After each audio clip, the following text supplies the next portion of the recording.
শীতকালীন বিভিন্ন ধরনের সবজি কিভাবে আপনারা পুরো রমজান মাস জুড়ে নর্মাল ফ্রিজে সংরক্ষণ করবেন সেটাই শেয়ার করবো আজকের ভিডিওতে। হ্যালো এভরিওয়ান, আসসালামু আলাইকুম। এখন শীতের সিজন, আর এই শীতের সিজনে বিভিন্ন ধরনের সবজি পাওয়া যায় বাজারে, আর দামটা থাকে অনেক কম। তাই কম দামে বেশি সবজি কিনে আপনারা কিন্তু পুরো রমজান মাস জুড়ে সংরক্ষণ করে রাখতে পারেন নর্মাল ফ্রিজে। সঠিক নিয়মে এইভাবে যদি সবজি সংরক্ষণ করেন, এক মাসেও কিন্তু সবজিগুলো নষ্ট হবে না, একদমই কিন্তু ফ্রেশ তাজা থাকবে। তো চলুন তাহলে দেখে নিই কী কী সবজি সংরক্ষণ করছি। পেঁয়াজকালি, সিম, পালং শাক, পুঁই শাক, বেগুন, টমেটো, কাঁচামরিচ, ব্রোকলি, ফুলকপি।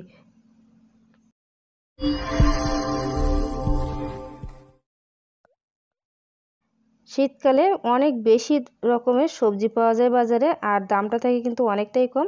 তাই চাইলে কিন্তু আমার মতো করে এভাবে সংরক্ষণ করে রাখতে পারেন। তো এখানে আমি 10 রকমের সবজি নিয়েছি, এখন এগুলোকে আপনাদেরকে সংরক্ষণ করে দেখাবো। তো বাজার থেকে নিয়ে আসার পরে এগুলো কিন্তু পানি দিয়ে আগে পরিষ্কার করে নিতে হবে। আমি কয়েকবার পানি দিয়ে পরিষ্কার করে তারপর তাওয়াল দিয়ে কিন্তু খুব ভালোভাবে পানিটাকে মুছে ফ্যানের নিচে রেখে দিয়েছিলাম, শুকিয়ে নিয়েছি। তো শুরুতে আমি পেঁয়াজকালি সংরক্ষণ করে দেখাবো। এগুলোও কিন্তু খুব ভালোভাবে পানি দিয়ে আমি পরিষ্কার করে নিয়েছি। তারপরে যে এভাবে করে তাওয়াল দিয়ে একটু মুছে নিব। চাইলে কিন্তু ফ্যানের নিচে রেখে দিতে পারেন 4-5 মিনিট, এমনিতেই কিন্তু পানিটা শুকিয়ে যাবে। তো যেহেতু জিপলক ব্যাগের ভিতরে দিব বা বক্সের ভিতরে দিলে কিন্তু এতটা লম্বা শেপের পেঁয়াজকালিগুলো রাখা যাবে না, তো আমি 2 ফালি করে এভাবে করে জিপলক ব্যাগের ভিতরে রেখে দিব। চাইলে কিন্তু এয়ারটাইট যে কোনো বক্সেও রেখে দিতে পারেন। আর এর ভিতরে যে বাতাসটা আছে এটা কিন্তু অবশ্যই বের করে দিতে হবে, তা না হলে কিন্তু ভিতরে পানি জমাট বেঁধে যাবে আর 1 মাস পর্যন্ত কিন্তু ভালো থাকবে না। আর 10 থেকে 15 দিন পরে অবশ্যই কিন্তু আপনারা চেক করে নেবেন ভিতরে কোনো রকম পানি জমাট বেঁধেছে কিনা। যদি পানি জমাট বেঁধে যায় পলিথিনটা কিন্তু চেঞ্জ করে এভাবে কাগজ দিয়ে মুড়িয়ে নিতে পারেন। তো আমি কাগজ দিয়ে মুড়িয়ে এভাবে পলিথিনে রেখে দিলাম। আপনারা চাইলে কিন্তু এই পদ্ধতিতেও রাখতে পারেন বা চাইলে কিন্তু এয়ারটাইট কোনো বক্সেও রেখে দিতে পারেন। এখন দেখিয়ে দিব পালং শাক আপনারা কীভাবে সংরক্ষণ করবেন। পালং শাক বা যে কোনো শাক কিন্তু সর্বোচ্চ 15 থেকে 20 দিন সংরক্ষণ করে রাখতে পারবেন, খুব বেশি সময় কিন্তু এগুলো রাখা যাবে না। আর এই শাকটা কিন্তু আমি কোনো রকম পানি দিয়ে পরিষ্কার করে নিইনি, জাস্ট এখানে যে ময়লাটা আছে সেটা পরিষ্কার করে তারপর রেখে দিয়েছি। এখন সংরক্ষণ করে দেখাবো পুঁই ফল বা মিশুরি। এগুলোকে আমি খুব ভালোভাবে পানি দিয়ে পরিষ্কার করে পানিটাকে কিন্তু শুকিয়ে নিয়েছি। আমি আবারও বলছি, কোনো রকম যদি নষ্ট থাকে কোনো জায়গায় সেটা কিন্তু ফেলে দিতে হবে, আর কোনো রকম কিন্তু পানি থাকা যাবে না, তাহলে কিন্তু বেশি দিন এগুলোকে সংরক্ষণ করা যাবে না। তো আমি একটা বক্স নিয়ে টিস্যু দিয়ে দিলাম, টিস্যুর উপরে এই যে এভাবে করে রেখে দিব মিশুরিগুলো। এভাবে যদি রেখে দেন ভিতরে যে বাতাসটা থাকে, বাতাসের কারণে কিন্তু এটা কিছুদিন পরে দেখবেন পানি জমাট বেঁধে যাবে। তো এই কাগজটা বা টিস্যুটা দিলেই কিন্তু সরাসরি এই মিশুরির গায়ে পানিটা লাগবে না আর নষ্ট হবে না।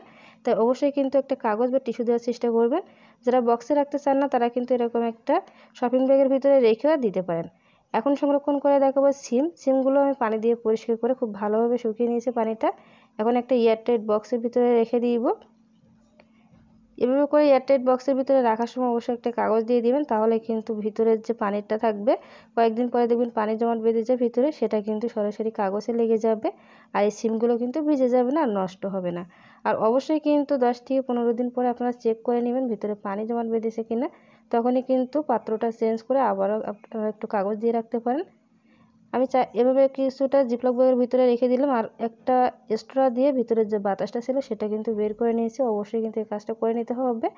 এখন সংরক্ষণ করে দেখাবো বেগুন, টমেটো বা লেবু। এগুলো কিন্তু আপনারা একটু সরিষার তেল বা সয়াবিন তেল মাখিয়ে তারপর রেখে দিতে পারেন। দেখবেন যে 1 মাসেরও বেশি সময় ধরে বেগুনগুলো বা টমেটো বা লেবু একদমই ভালো থাকবে, কোনো রকম কিন্তু নষ্ট হবে না। তো সেমভাবে আমি রেখে দিলাম। এখন সংরক্ষণ করে দেখাবো টমেটোটা বোটা সহ কিন্তু পানি দিয়ে পরিষ্কার করে নেবেন। বোটা ছাড়িয়ে যদি আপনারা পানি দিয়ে পরিষ্কার করে নেন সেক্ষেত্রে কিন্তু বোটা এখানে অসংখ্য ছিদ্র থাকে, পানিটা কিন্তু ভিতরে যাবে বা লেগে থাকবে, তখন কিন্তু এটা নষ্ট হয়ে যাবে। তো এরকম এয়ারটাইট বক্সে আপনারা কাগজ মুড়িয়ে বা টিস্যু মুড়িয়ে রেখে দিতে পারেন। এভাবে রাখতে গেলে কিন্তু অনেকটা জায়গা লাগবে, তো চাইলে কিন্তু এভাবে জিপলক ব্যাগের ভিতরে রাখতে পারেন। তো আমি কিছুটা জিপলক ব্যাগের ভিতরে রেখে দিব। আর জিপলক ব্যাগের ভিতরে রাখার পরে অবশ্যই কিন্তু ভিতরে যে বাতাসটা আসে এভাবে বাতাসটা বের করে এয়ারটাইট করে রেখে দিবেন। আর যখনই আপনাদের প্রয়োজন হবে এখান থেকে বের করে আবারও কিন্তু এয়ারটাইট করে রেখে দিতে হবে। এখন সংরক্ষণ করে দেখাবো কাঁচামরিচও আপনারা কিন্তু নর্মাল ফ্রিজ ছাড়া বা নর্মাল ফ্রিজে রাখার সময় একটু সরিষার তেল মাখিয়ে রেখে দিতে পারেন, সেক্ষেত্রে কিন্তু মাসের পর মাস ভালো থাকবে। আর আমি বুটা সহ রেখে দিচ্ছি, বুটা সহ রাখলেও কিন্তু নষ্ট হবে না। যদি বুটাটা ফ্রেশ থাকে তাহলে কিন্তু আপনারা সরাসরি বুটা সহ রেখে দিতে পারেন।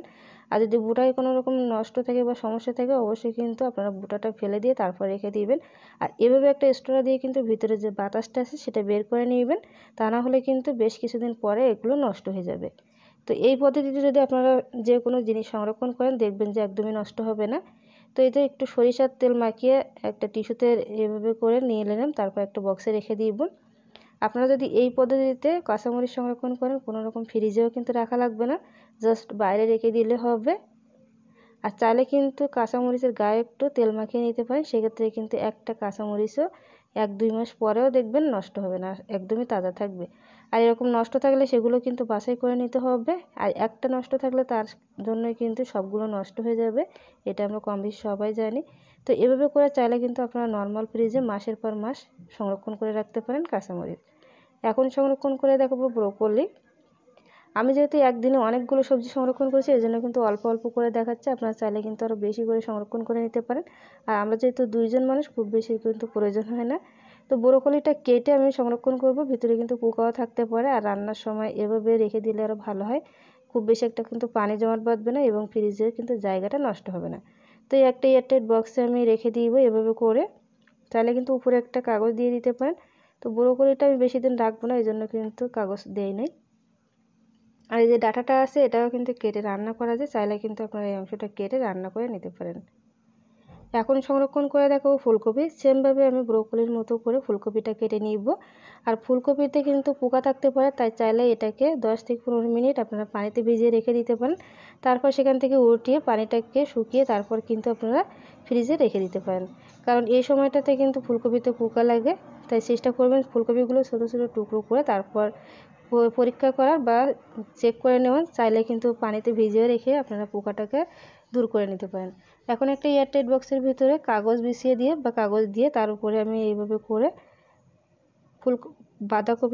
ফুলকপিটা দিয়ে দিলাম, দিয়ে কাগজ উপরে দিয়ে দিলাম, তাহলে কিন্তু ভিতরে পানি যাবে না। তারপর উপরে এভাবে করে সিল করে দিব। এখন সংরক্ষণ করে দেখাবো বাঁধাকপি। বাঁধাকপিটা আমি এভাবে আস্ত রেখে দিব, চাইলে কিন্তু আপনারা ছোটো টুকরো করে কেটে নিতে পারেন বা প্রতিদিনের রান্নায় আপনারা যেভাবে কেটে রান্না করেন সেভাবেও কিন্তু রেখে দিতে পারেন। তো উপরের অংশটা আমি ফেলে তারপর একটু ভালোভাবে সুতি কাপড় দিয়ে মুছে নিব, উপরে কিন্তু পানি থাকে।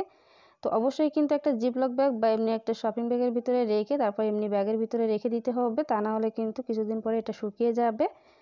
চাইলে কিন্তু সুতি কাপড়ে মুড়িয়েও আপনারা রেখে দিতে পারেন বা এভাবেও রেখে দিতে পারেন। তারপর একটা পলিথিনের ভিতরে রেখে দিতে হবে, তাহলে কিন্তু একদম সতেজ এবং টাটকা থাকবে। তো এভাবে করে চাইলে কিন্তু আপনারা নর্মাল ফ্রিজে পুরো রমজান মাসের জন্য যে কোনো সবজি সংরক্ষণ করে নিতে পারেন। আমি এখানে দেখুন সংরক্ষণ করে নিয়েছি এবং এভাবে করে যদি নেন সেক্ষেত্রে কিন্তু জায়গাটা অনেক কম লাগে। তাই চাইলে কিন্তু বক্সের পরিবর্তে আপনারা একবারে এভাবে জিপলক ব্যাগ কিনে সারা বছরের জন্য এভাবে জিপলক ব্যাগের ভিতরে রাখতে পারেন। তো আজকের এই সংরক্ষণ পর্বটা আপনাদের কাছে কেমন লেগেছে অবশ্যই কিন্তু কমেন্ট সেকশনে জানাবেন। দেখা হবে পরবর্তী কোনো ভিডিওতে। আসসালামু আলাইকুম।